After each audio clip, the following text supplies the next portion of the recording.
தம் குற்ற பழிகளை மூடி மறைப்பவரின் வாழ்க்கை வளம் பெறாது. அவற்றை ஒப்புக்கொண்டு விட்டு விடுகிறவர் கடவுளின் இரக்கம் பெறுவர். நீதிமொழிகள் 28ஆம் அதிகாரம் 13வது வசனம்.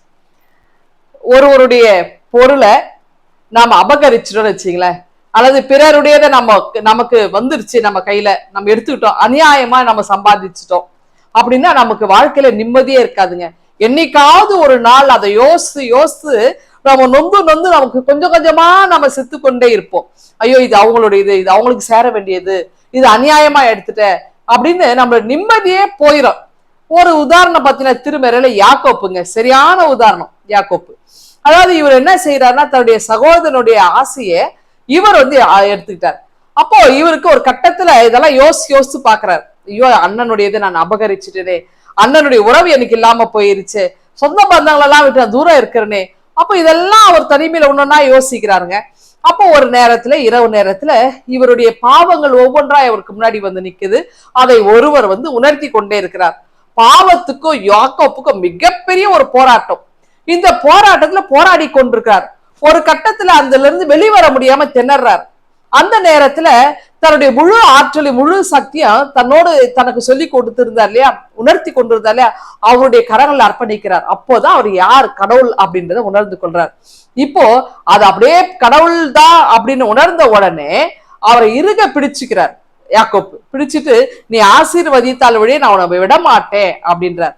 அப்போ கடவுளுடைய கரங்களிலே யாக்கோப்புக்கு பதிலாக யாக்கோப்புடைய கரங்களை கடவுள் பிரிக்கிறார். அதாவது இவர் இறுக பிடிச்சிட்டாரு, அதுல இருந்து வெளிவர முடியல. 10,000 பேர்களில் சிறந்தவருக்கு இது யாக்கோப்புடைய பிடியிலிருந்து வெளியே வர்றது ஈஸியானது தானே. ஆனா யாக்கோப்பு ரொம்ப பிடிச்சிட்டு இருக்கிறார், அதுல இருந்து வெளியே வர முடியாம கடவுளை திணறார்.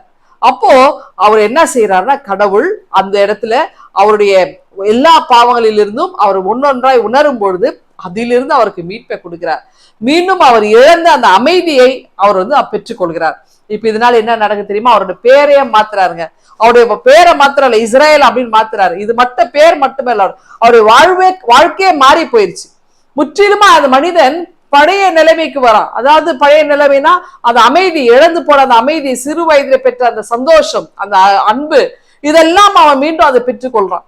இப்போ என்ன செய்யறான்னா, யாருக்கு பயந்து ஓடி ஒளிந்திருந்தாரோ அவரை எதிர்கொண்டு நேருக்கு நேராய் சந்திக்கிற ஆற்றல் பெற்றுக்கொள்கிறார்.